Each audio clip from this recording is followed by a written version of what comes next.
Hello and welcome to American Pinball Tech Tips. I'm Dave Brennan, the Tech Service Manager for American Pinball.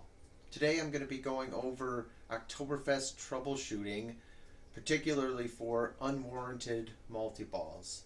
So, if you've ever had a situation where you're playing the game and it just starts firing out balls when you're not in a beer barrel or corkscrew multiball, I'm going to show you some of the steps that you can take into troubleshooting this issue. So let's take a look. The first step is getting into your game. Unlatch the coin door, and then you'll need to take the lock bar off by pulling the yellow lever to the left, pull up on your lock bar, and set it off to the side. From here, close the coin door and slide your glass out. Now with your playfield glass out, you can open the coin door again, make sure that interlock switch is pulled out, and then you can enter into the service menu. Hit the black button to enter in, use the red buttons to scroll over to utilities, enter into that, and you'll see a selection called clear balls. Hit the black button again, it's going to say press the start button to clear the balls, hit that, start taking those out. Just catch them as they come down and you should end up with 6 pinballs. The next step, I want you to take all 6 pinballs and put them in the lock bar receiver. From here you can look at if they have any magnetism, and as you can see, these do. I purposely put in the super shiny chrome ninja balls that people are selling. These types of balls are not good for games with magnets. The issue is they stick together in the trough when you drain, and they don't roll down like they're supposed to.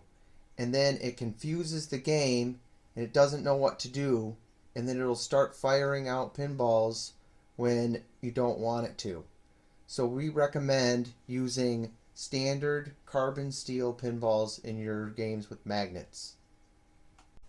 Now that we've tested for magnetism, we're going to check both membrane switches for the ball locks. In order to do this, open your coin door and enter into the menu system with the black button. Enter into tests and then switches, and this is the switch grid for all the switches in the game. Now take the pinballs that you have out of the game and drop one at a time into the ball locks for the barrel and for the coaster lock.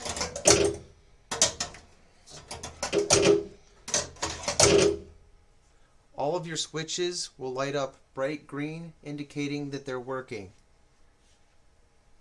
From here, there's one other feature that you can turn on to help your lock switches work better.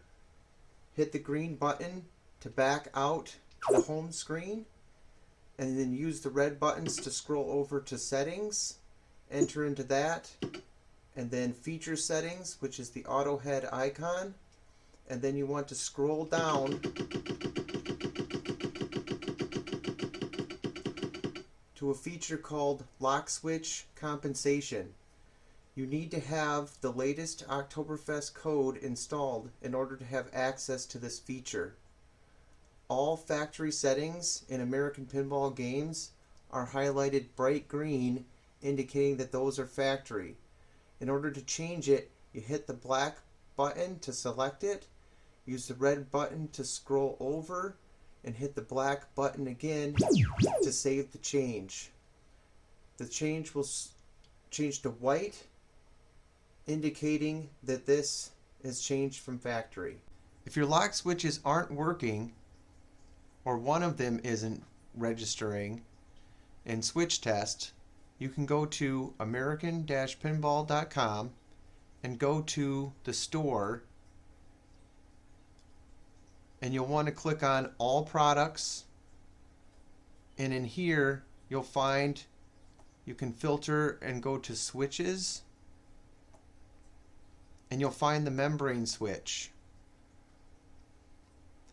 There's 2 in the game. They're exactly the same for both the beer barrel and the coaster lock.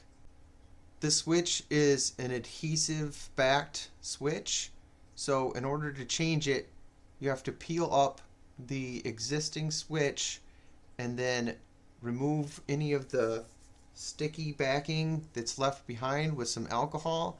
Then you can place down the new switch, just peel off the backing, put it in the same spot, and then plug in the ribbon cable in the same spot where the old one was. If you would like American Pinball to take a look at your game logs, you first need to make sure that the date and time are set correctly in your game. To do this, open the coin door, enter into the menu system, scroll over to Utilities, and then scroll over to Set Date and Time. Make sure that this is set correctly so you can note the date and time of when the error occurred.